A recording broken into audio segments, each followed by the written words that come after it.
Hello? It's on.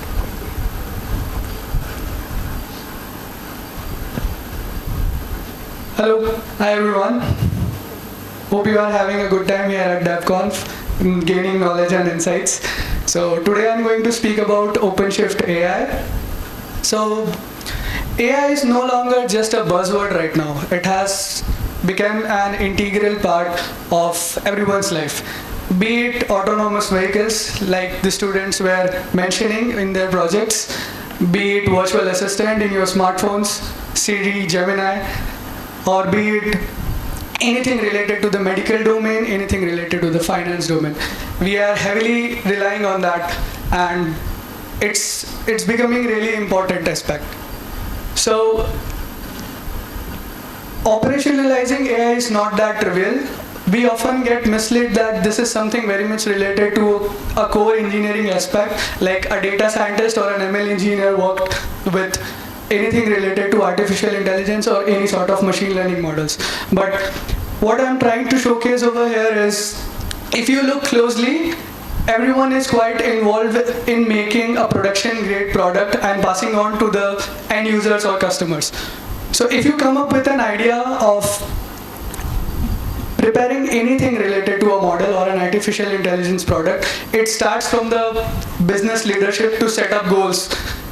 How things would work, how customers would interact with that, that's really important. Then next comes into picture, which is gathering and preparing data. Of course, you need high quality of data coming out from LLMs or any sources. Like we have plenty amount of data from streaming platforms, from social media networks. That's huge. So that is something related to the role of data engineer, where we see like, okay, the cleaning of data happens, and then comes the most important aspect, developing that particular model. So this is very much core-related thing, which is the ML engineer or the data scientist would like to work on this proper aspect. And then comes the development part. Of course, you need a backend and front end to showcase the customers what model is doing, right? And then, last but not the least, everyone's favorite, the DevOps, the model and monitoring. Everyone's favorite DevOps, but of course after artificial intelligence right now. So what would be the definition of an ideal platform? If I think, the main aspect would be privacy, security, and I need some automation on that to figure out, okay, how I would interact with this particular product. So this is something we have heard of, like the privacy, security, and automation. This is something in-house. That is Kubernetes, right? So OpenShift is nothing but a superset of Kubernetes that we can utilize to build such platforms that can serve the customers in a unique and identified way. So this brings me to what is OpenShift AI. So this is basically an MLOps integrated platform where you can try and run all of your models very creatively and in a very easily manner. So it provides both generative and predictive analysis. It is based on BYOM approach, which is bring your own model.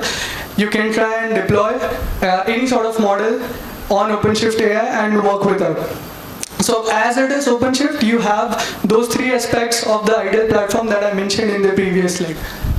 And the build and the processing becomes relatively easier, as the distribution, quality, and scalability of OpenShift is quite easier when we want to reach out to customers. So OpenShift AI also includes RHEL AI, which is including the Granite model, which is backed by IBM, and you can utilize it via InstructLab. So InstructLab is an open source in-house tool which is backed by Red Hat. It's completely open source, so you can try and deploy any sort of AI models on that, and you can utilize it. So this is also coming as a part of OpenShift AI in the upcoming releases, where you can just download something from Hugging Face, be it Mistral or anything, and you can try and run it locally.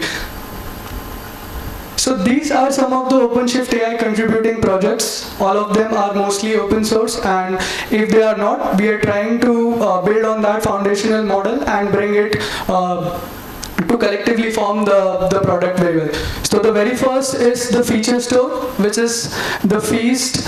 So you can think Feast as Play Store. For example, if you need any sort of features for an ML model, you can get it from Feast. You want a raw data, you can get it from Feast. You want something related to engineer data, you can get it from Feast. Kubeflow we will talk in detail, but just to give it a word, it's sort of a model registry. You can have an analogy with Quay.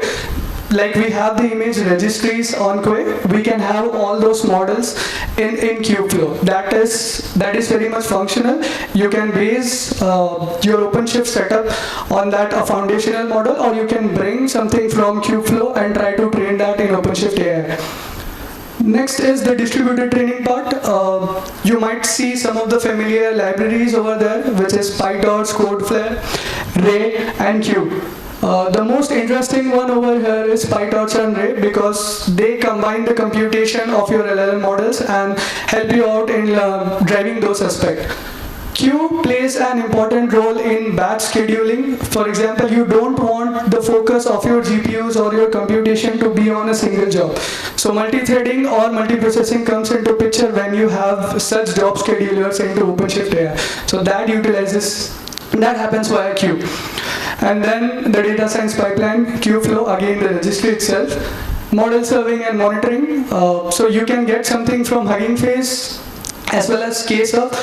So Kserve is the open source upstream project which basically helps you to serve that particular AI model on OpenShift AI. And the last but not the least, the explainability part, which is the Krusty AI. So when you have developed your AI model, you need something to verify it and cross-validate it whether, okay, this is functional very well. Right now I can deploy it and pass it to the end customers. So that is the Krusty AI. Okay, so how this is becoming open source. So we talked about Ray, Codeflare, PyTorch, and everything going on. So these are the upstream projects. So whenever I refer upstream over here, it is open source. So all of this combine in a fist and makes Open Data Hub, which is the open source version of OpenShift AI. And you can go ahead and try it out, raise some GitHub issues, we'll try to solve it if we can, for sure. And this, when productized and backed by Red Hat in a deployable, scalable, and reliable way, becomes Red Hat OpenShift. So you might see a small banner over there which is Rel AI, which we talked. So InstructLab also, as I said previously, like InstructLab also comes in as a part of OpenShift AI. And it is backed by Granite model, which is supported from IBM. It is one of the LLMs. So what do we generally see users doing with OpenShift AI? The very first thing is notebook as a service. Like we have heard about Jupyter and IDE studios utilizing very well when you want to try something related to the machine learning models. If you want to train a random forest or a decision tree, or you want to try a grid search, anything can be possible. You can get it from the scikit-learn library and you can try it out in the Jupyter Notebook or RStudio. Maybe you can utilize Google Colab as well. But the important aspect is to provide you guys with a platform that can work very well. And then next is the model training part. Again, PyTorch, one of the most renowned libraries utilized for deep learning, is being utilized. And then the model serving part, of course, OpenShift AI is there to help you out with. Okay, so this brings me to the primary and the most important part of the talk, which is the OpenShift AI operator itself. So first of all, I would like to explain you guys like a little bit about operators in OpenShift. So you can think it of as a small software packet that is made as a foundation that can solve a particular job for you. So some custom controllers, some custom resource definitions that combine and make operator what it is. So as a foundational model, you have an ideal platform like OpenShift, which is secure and mainly functional, and then you can try to deploy that OpenShift AI operator on top of it, and that becomes scalable in that way. So we talked about Jupyter notebooks, model mesh serving, and data science pipelines. So the in-house pipelines helps you to train as well as tune the model.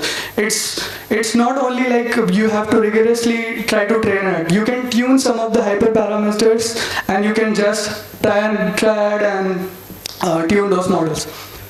So I have attached a link of the catalog of OpenShift AI operator. You can just go and have a look over there. Okay, the normal workflow, how it looks like. So with all of those upstream projects that I shown, this is a normal convention which everyone tries to follow. So one of the thing is gathering of data. Again, data engineer comes into picture. Processing of data, yeah, same thing. Then comes the training part. An ML engineer or data scientist would like to do that. Download the existing model. Okay, I have something from Hugging Face. I can just try to tune it in OpenShift AI, make the accuracy and precision or the F1 score a bit better in that particular model, and I can just scale it to customers in my way. If you think the model is serving better, you can try to push it into the Kubeflow, which is the model registry, and you can utilize that too. So this is a normal workflow which every AI product generally follows. So yeah, as I said, like you can train a new custom model from scratch, or you can get something from somewhere, obviously the reliable resources, and you can try to tune it. So yeah, the model registry is one of the aspects that we talked about, which is Kubeflow. The model registry provides a central repository where you can hold all of your ML AI models, and you can try to work that out. So yeah, that was particularly it related to my talk, and yeah, I'm open for any sort of questions if you have.